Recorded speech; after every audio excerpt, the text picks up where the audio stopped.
رغم تشبث زوجة البرلماني المقتول رميا بالرصاص عبد اللطيف المرداس بتقمص دور الضحية وإدلائها بتصريحات للصحافة الكسب التعاطف مع قضيتها، فإن عناصر الشرطة القضائية لم تنطل عليها الحيلة ووضعت تحركاتها تحت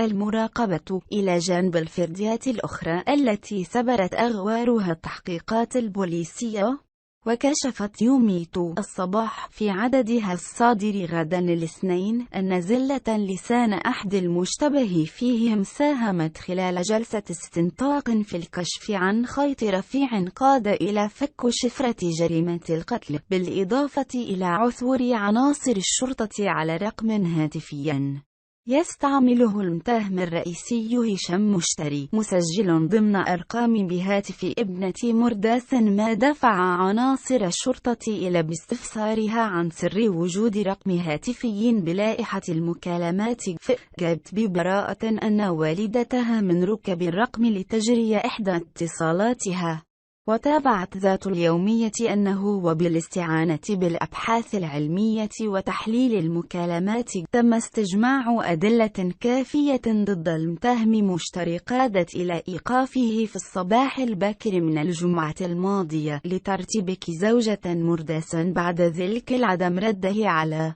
مكالماتها من هاتف آخر. وتواصلت الإيقافات لتشمل أخت المتهم وشخصا آخر تبين أن مشتري فاوضه في مشاركته في التنفيذ مقابل مبلغ مالي مغري، ناهيك عن الزوجة الحرباء التي كانت خلال الزيارة الأخيرة لرجال الأمن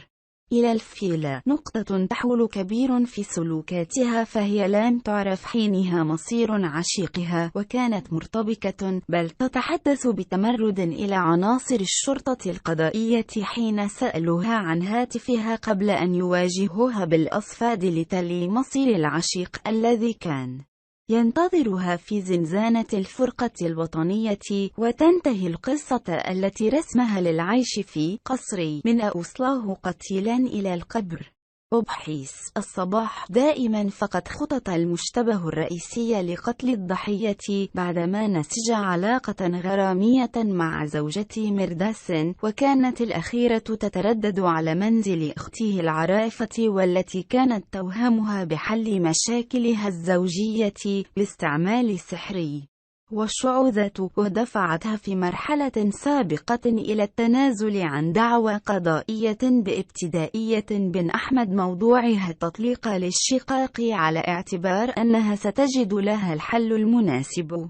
ودفعت عوامل كثيرة المشتبه فيه الرئيسي إلى باستغلال وضعية زوجة مرداس ومشاكلها الأسرية للاستيلاء على عقاراته وأمواله والتقرب أكثر من زوجته بدون قيود مسبقة، حيث قاده طموحه الإجرامي إلى البحث عن شركاء لتنفيذ الجريمة، فاختار ابن أخته وشخصا آخر يتحدر من الهراويين الذي تراجع في الأخير. حينها قرر مشتري تنفيذ الجريمة رفقة ابن أخته باستعمال سيارة من نوع داسيا مزورة الصفائح والكلف بالتنسيق مع الزوجة التي اختارت أن تكون خارج مسرح الجريمة، ويقتصر دورها على باستدراج الزوج بمكالمة هاتفية حين وصول الجانيين إلى زقاق بنغازي حيث توجد الفيلا.